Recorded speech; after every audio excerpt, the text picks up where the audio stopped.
Okay, so welcome back. So in this video, ang kukunin natin na lab is yung SQL injection attack listing the database contents on Oracle, no? So meron tayong isang video na for non-Oracle, ngayon this is for Oracle. So basahin natin ulit. So this lab contains an SQL injection vulnerability in the product category to filter.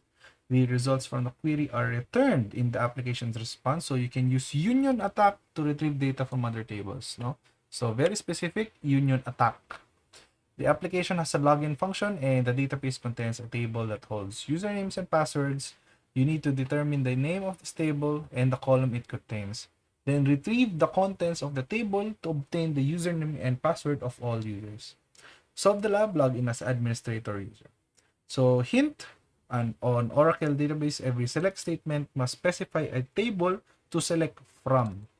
So meaning, if your union select attack does not query from a table, you will still need to include the from keyword followed by a valid table name. So meaning lang nito, hindi ka pwede na mag-select 1, 2, then comment. Hindi pwede yon kasi kailangan meron ka daw valid na table name. Okay? So there is a built-in table in Oracle called dual which you can use for this purpose, no? So pwede mo na ngayon gawin is select 1, 2 from dual comment, then gagana na yon, no? So or in this example, union select ABC from dual. Okay, so let's load the lab and let's investigate this. So again, we have here the category na filter na vulnerable, no? So let's just directly go there. Category equals accessories. Then ngayon kailangan natin 'to pag-isipan, no? Now we are attacking a Oracle database, no? So iba yung syntax ng Oracle, pero yung comment is still the same and iba lang yung mga pangalan ng functions. So let's create our SQL query again. So select star from some table where category equals accessories. So let's start by intercepting this in burp suite. So let's go to proxy, intercept, and intercept this in burp. Send this to repeater. And there you go. Send this just for the sake na meron tayong information dito. So first of all, kailangan natin malaman yung number of columns na return ng ating SQL query. And again, we can do that by quote-unquote brute forcing kung ilang column siya, no? So, let's close ang ating SQL query and mag-union select ka assuming there is only one column from dual, no? So, let's copy and paste this.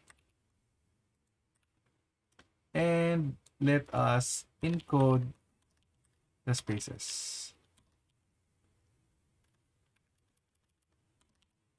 And let's send this.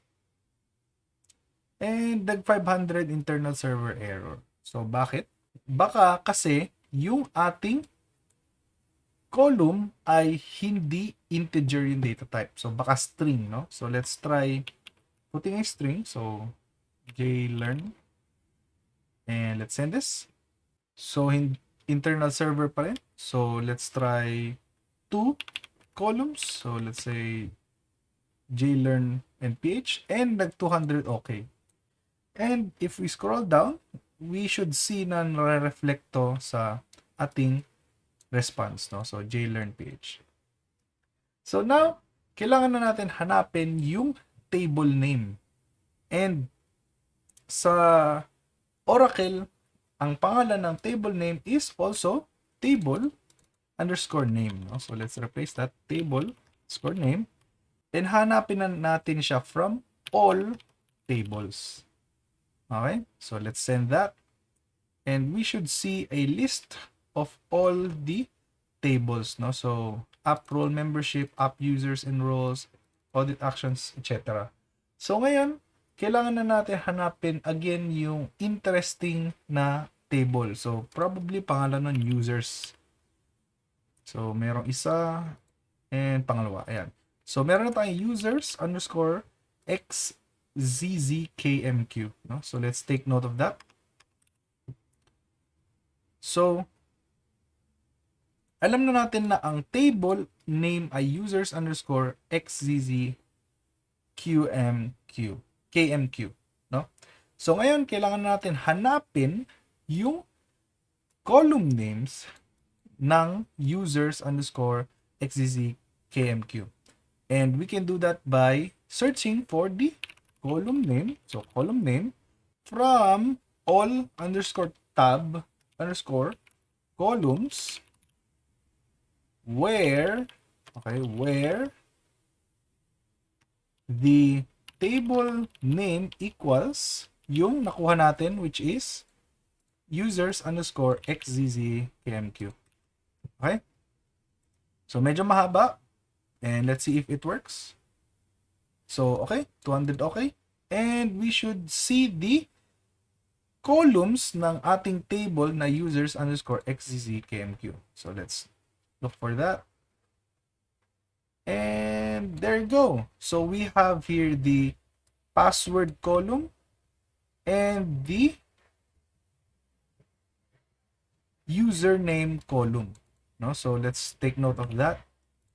So, password column natin is password underscore IDBVAT. And yung ating username column is username underscore SIJIVD. Okay? So, ngayon, we just need to query the username underscore SIJIVD and password underscore IDBVAT from the table users underscore XZZKMQ. So, let's do that. So, union select username underscore SIJIVD password column from the table natin na users underscore XZKMQ. Okay? And let's send that. We should get now the usernames and passwords, no? So let's look for that. And there we go. So administrator, and this is the password. Carlos, this is password. Winner, and this is the password, no? So now we can do is to just use this password to log in as administrator, no? So let's do that. So administrator, and let's paste this, and there you go. We have now successfully logged in as administrator and solved the lab. So I hope that you got what we did in this video, and see you in the next video.